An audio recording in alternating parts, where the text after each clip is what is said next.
di rumah, ibuku menempelkan kertas. Ya. Lah, kau mati. Giliranku ya. Ya. Mati. Kutan main dong. Lah, caturnya kok nggak berantakan sih? Ya dong, ini kan papan catur ajaib, namanya Magneto. Kan nyari kalau ada orang lagi main jangan iseng. Aku bingung deh. Di rumah, ibuku menempelkan kertas di kulkas, tapi tidak memakai lem. Ibuku menjawab memakai magnet. Dan sekarang papan catur ini aku angkat, tidak jatuh juga. Dia bilang pakai magnet juga. Magnet itu apa sih? Kamu kalau mau nanya magnet sama aku, tapi kalau mau dijawab sama Fadil dan Dea. Kirain yang mau jawab kamu. Arik, magnet memiliki dua kutub, yaitu kutub utara dan kutub selatan. Jika kutub tidak senama didekatkan, maka akan terjadi gaya saling tarik-menarik. Contohnya pada catur ini. Tetapi jika kutub senama didekatkan, maka akan terjadi gaya tolak-menolak. Bagaimana, Arik? Apakah kamu sudah mengerti tentang magnet? Oh, aku sudah mengerti sekarang tentang magnet.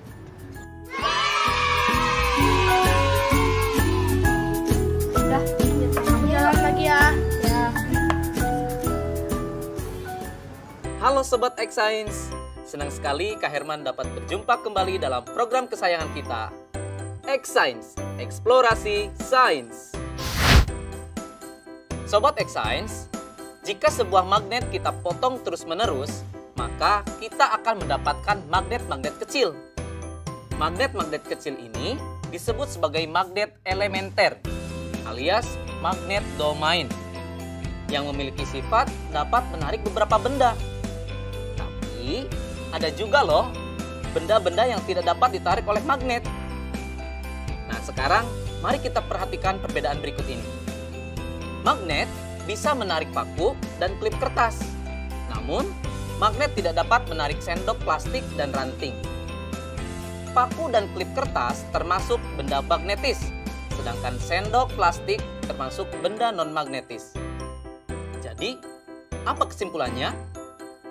Kesimpulannya adalah, benda magnetis adalah benda-benda yang dapat ditarik oleh magnet, sedangkan benda non-magnetis adalah benda-benda yang tidak dapat ditarik oleh magnet. Jadi begitu sobat. Sobat X Science, sekarang kita simak apa saja sih sifat-sifat magnet itu. Yang pertama, magnet menarik benda magnetis. Benda yang dapat ditarik oleh magnet disebut benda magnetis. Contohnya seperti paku, peniti, penjepit kertas. Sebaliknya, benda yang tidak dapat ditarik oleh magnet disebut benda non-magnetis, seperti kayu, kertas, dan batu.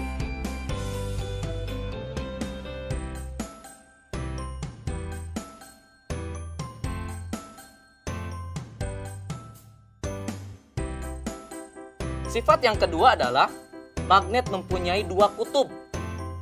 Biasanya disebut kutub utara dan kutub selatan. Jika kita mendekatkan kutub-kutub yang senama, maka magnet tersebut akan saling tolak-menolak. Sebaliknya, jika kita mendekatkan kutub-kutub yang tidak senama, maka magnet tersebut akan tarik-menarik. Loh, kok bisa ya Sobat X Science? Ternyata hal ini terjadi karena arah gaya magnet keluar dari kutub utara masuk ke kutub selatan. Sifat yang ketiga, gaya tarik magnet paling kuat terletak di bagian kutub magnet. Garis medan magnet secara alami berkumpul bersama di ujung magnet. Bagian ujung magnet ini disebut sebagai kutub magnet. Karena garis gaya magnet berkumpul di ujung magnet, gaya tarik paling kuat terletak di bagian kutubnya. Yang terakhir, gaya magnet dapat menembus benda tertentu. Kekuatan gaya tarik magnet ditentukan oleh ketebalan benda yang menjadi penghalang antara magnet dengan benda magnetisnya dan jarak antara magnet dengan benda magnetis tersebut. Bagaimana? Menyenangkan bukan belajar sains? Dengan belajar sains, kita menyadari akan kekuasaan Tuhan Yang Maha Esa yang telah menciptakan magnet lengkap dengan keunikan sifat-sifatnya. Sehingga kita dapat menggunakannya untuk kehidupan dan dapat menambah rasa syukur kita. Saatnya kita bernalar. Yuk, mari kita bernalar ya. Ada satu magnet batang T, U, dan dua batangan benda yaitu P, Q, dan RS. Dua batang benda P, Q, dan RS didekatkan pada magnet TU. Hasilnya ditunjukkan pada tabel berikut ini.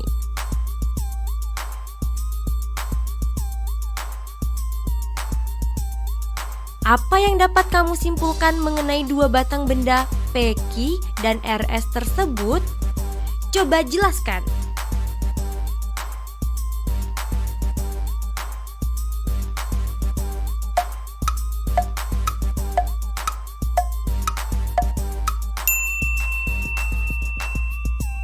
Yuk simak pembahasannya. P, Q adalah magnet, sedangkan RS adalah benda magnetis. P, Q adalah magnet karena ketika ujung P didekatkan dengan ujung T, terjadi saling tarik-menarik. Sementara ketika ujung P didekatkan dengan ujung U, terjadi saling tolak-menolak. Begitupun ketika ujung Q didekatkan dengan ujung T, terjadi saling tolak-menolak. Sementara ketika ujung Q didekatkan dengan ujung U, saling tarik-menarik. RS adalah benda magnetis karena ketika semua ujung batang didekatkan ke ujung magnet TU, terjadi saling tarik-menarik.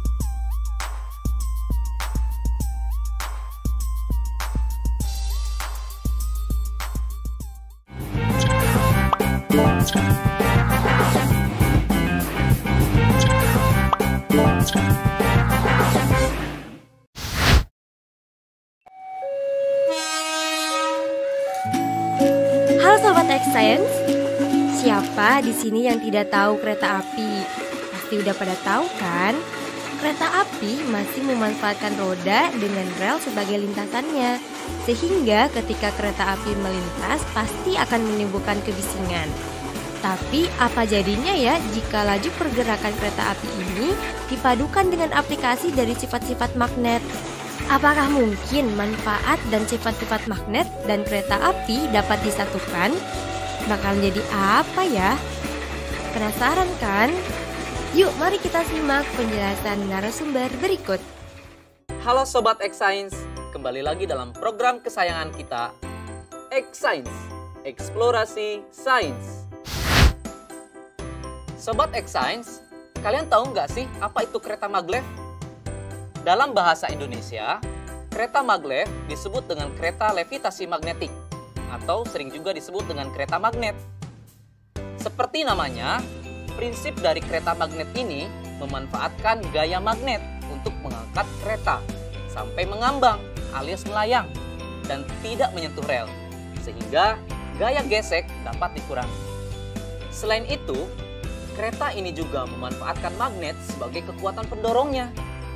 Dengan kecilnya gaya gesek dan besarnya gaya dorong, kereta ini mampu melaju dengan kecepatan sampai 600 km per jam. Jauh lebih cepat dari kereta biasanya. Luar biasa ya kekuatan magnet jika dimanfaatkan pada kereta. Nah, sekarang bagaimana jika diterapkan pada bidang yang lain ya? Saatnya kita seru-seruan bereksperimen dengan menggunakan magnet, yaitu pensil melayang. Loh, kok bisa pensil melayang? Pasti penasaran bukan? Yuk kita mulai. Terima kasih Kak Herman. Alat dan bahan yang dibutuhkan pada eksperimen ini adalah sebagai berikut: pensil, magnet berbentuk ring, karet alas. Langkah-langkahnya adalah sebagai berikut. Tempatkan 4 magnet berbentuk ring pada kasur karet. Upayakan kutub yang menghadap ke permukaan senama dengan kutub magnet yang dipasang nantinya pada pensil. Masukkan 2 ring magnet pada pensil.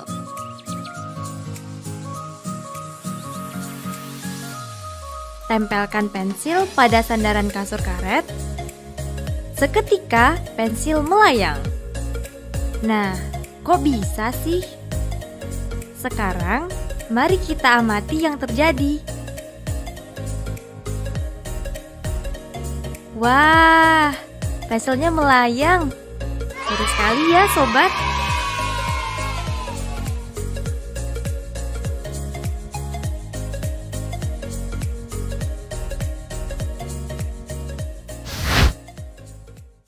Adik-adik, tadi sudah melihat kan percobaan pensil melayang?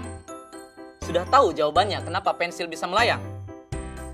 Pensil dapat terangkat ke atas dan melayang karena pengaruh dari gaya tolak-menolak kutub magnet yang senama antara magnet yang ada di pensil dan magnet yang ada di styrofoam.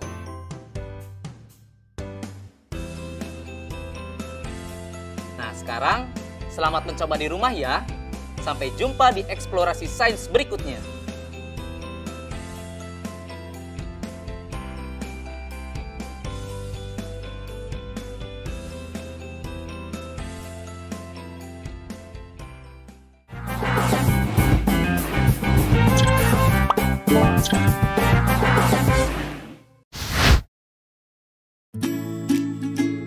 Bagaimana? Bisa gak?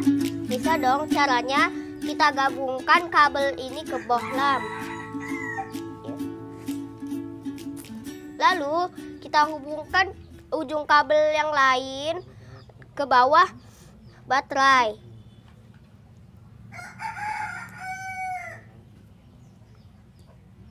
Jadi deh. Wah, iyalah, keren ya. Kalian lagi apa sih? Oh, bikin lampunya menyala. Sini aku juga bisa.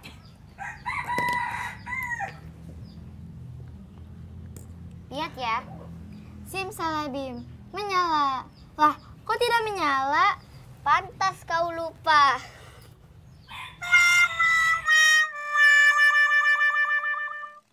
Halo Sobat X Science, kembali lagi bersama Kak Herman dalam program kesayangan kita, X Science, Eksplorasi Sains. Sobat X Science, tahu tidak kenapa bohlam bisa menyala ketika dihubungkan dengan baterai menggunakan kabel? Itu karena ada arus listrik yang mengalir. Nah, arus listrik itu mengalir dari kutub positif ke kutub negatif, atau dari tegangan yang lebih tinggi ke tegangan yang lebih rendah. Bagaimana ya dengan larutan? Bisa tidak menghantarkan listrik? Baik adik-adik, kita buktikan yuk dengan eksperimen. Sobat X Science, eksperimen kita kali ini adalah percobaan larutan elektrolit dan non-elektrolit. Alat dan bahan yang dibutuhkan dalam eksperimen ini yaitu toolkit listrik yang berisi gauge-meter, aquades, air garam, dan air asam jawa. Setelah semua alat dan bahan tersedia, maka langkah selanjutnya, masukkan ujung kabel ke larutan aquades, lalu amati jarum pada meteran alat atau disebut gauge. Tidak bergerak. Setelah itu, ulangi proses kegiatan dengan menggunakan larutan air garam dan larutan asam jawa. Perhatikan pergerakan jarum pada gauge-meter.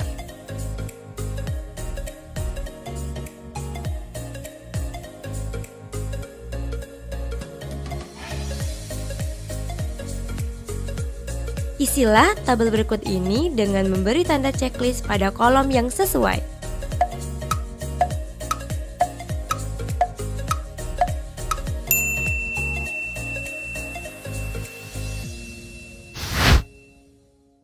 Sobat X Science, sekarang kita simak ya penjelasan hasil eksperimennya.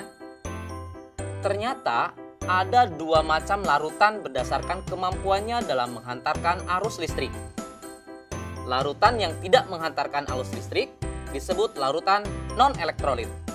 Sementara larutan yang bisa menghantarkan arus listrik disebut larutan elektrolit. Kok bisa demikian ya adik-adik? Begini, kakak jelasin ya. Larutan non-elektrolit tidak dapat menghantarkan arus listrik karena di dalamnya tidak ada ion. contohnya air Aquades atau air murni.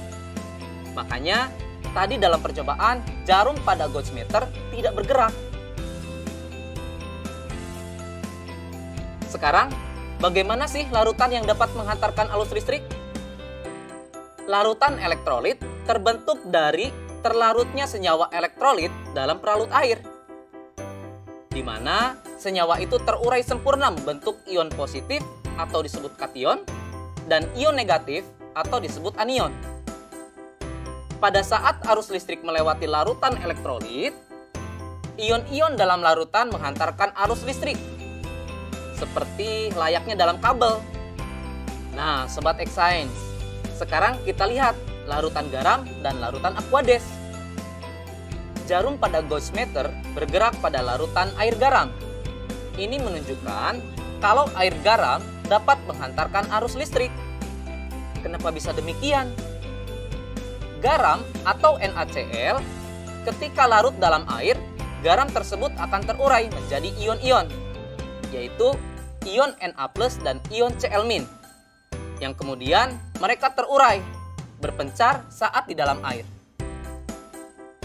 Begitu penjelasannya adik-adik. Menyenangkan bukan belajar sains? Sampai jumpa di eksplorasi sains berikutnya.